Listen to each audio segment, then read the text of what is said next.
Welcome, everyone, to Stories from the Valley. This is our very first episode, and we're so excited to have you here with us. In each episode, we're going to take a deep dive into the fascinating stories behind some of the biggest names in tech. And for our first deep dive, we're turning our attention to a company that's been making headlines everywhere you look lately. I wonder who it could be. I bet you can guess it's OpenAI. OpenAI, yeah, they've been all over the place. The company behind that viral chatbot, ChatGPT. Oh, yeah, ChatGPT. Everyone's been talking about that. But their story goes way deeper than just a chatbot. I bet it does. So let's rewind the clock a bit, back to late 2015. Okay, back in time we go. Picture this. A room buzzing with some of the most brilliant minds in tech. People like Elon Musk, Sam Altman, Ilya Sutskever, and Greg Brockman.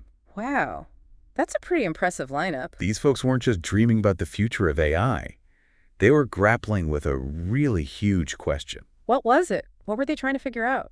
Could they build AI that would genuinely benefit humanity? Wow, that's a big question and a really important one. It is. They weren't naive about the potential downsides of AI. Yeah, AI has the potential to go really wrong. It's kind of scary when you think about it. It can be, for sure. But they were driven by this conviction that they could actually steer its development in a positive direction. That's interesting. So how did they go about doing that? Well, their initial approach was actually pretty radical. Radical, huh? They decided to start OpenAI as a nonprofit. Really? A nonprofit? That's pretty unusual for a tech company, especially one working on something as potentially lucrative as AI. Right. It was a deliberate choice, though, driven by this idea of democratizing AI research. So they wanted to make sure that AI wouldn't just be controlled by a small group of companies or governments, right? Exactly. They really wanted to avoid a future where this powerful technology was only in the hands of a few. Makes sense. So what were some of their early projects as a nonprofit? Well, their early work really reflected this commitment to open access. Oh, interesting. How so? They published a lot of influential research on key AI topics. Like what? Like reinforcement learning, robotics, language models, things like that. Okay, those are some pretty big areas in AI. And what did their research focus on? Well, one project that really captured a lot of attention involved training an AI to play Dota 2, which is a really complex strategy game. I've heard of Dota 2. Isn't it super competitive? Like, people play it professionally. Exactly.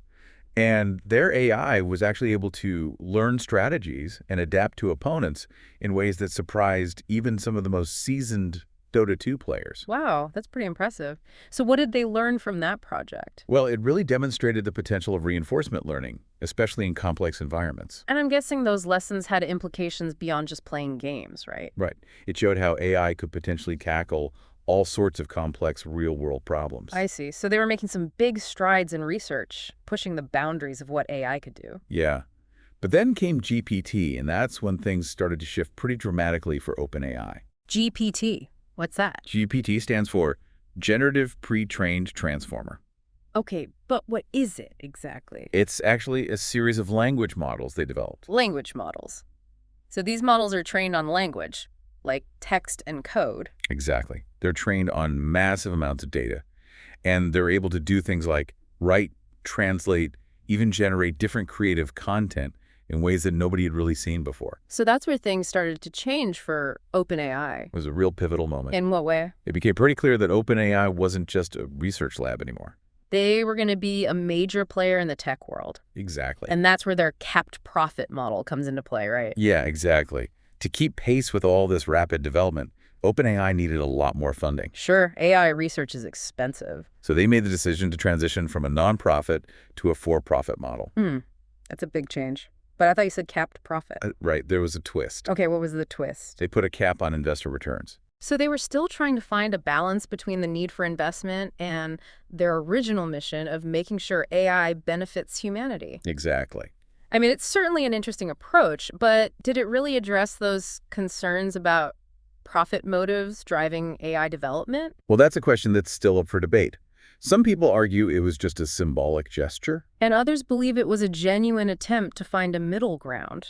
Right. Okay, so they transitioned to this capped profit model, but they still needed a lot of money to fund their research. And that's where Microsoft enters the picture. Oh yeah, Microsoft. They've been pouring billions into AI research and development. Right, and they saw a lot of potential in OpenAI, so they decided to invest like billions of dollars. Wow, billions. That's a huge vote of confidence. And that investment allowed OpenAI to really scale up their research and development in a big way. And it paved the way for ChatGPT, Exactly. which, I gotta say, felt like a real turning point for AI. Why is that? Well, suddenly, AI wasn't something abstract or in research labs or in science fiction movies. It was something that anyone could interact with. You could literally have a conversation with it. Yeah, and ChatGPT brought AI into the mainstream and showcased its potential in all sorts of different areas. Like writing assistance, coding help, even creative tasks. And it also really ignited these critical conversations about responsible AI development. Yeah, there were a lot of concerns about bias in AI, about misinformation, even about the potential for job displacement. Right, and that leads us to where OpenAI stands today. We did. This incredible potential, but also these really tough, challenging questions about how to ensure that AI is used ethically and safely. I mean, they are dealing with some of the biggest questions facing humanity, right? It's true. OpenAI is actually actively pushing for what they call safe AGI.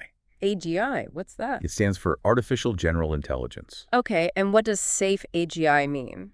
Well, they're talking about AGI that's aligned with human values. So they want to make sure that AI is developed in a way that benefits all of humanity. Exactly. And they're working with governments, with industries, and with researchers all over the world to try to steer AI development in the right direction. It's quite a journey, isn't it? It really is. From a small group of visionaries in a room to a company pushing the boundaries of AI and grappling with some of the biggest questions facing humanity. So I want to leave you with this. What does OpenAI's story tell you about the future of technology and its impact on our lives? It's something to think about, for sure. Thanks so much for joining us on this deep dive into the world of OpenAI. Be sure to subscribe to Stories from the Valley because we have many more exciting stories coming up soon. See you next time.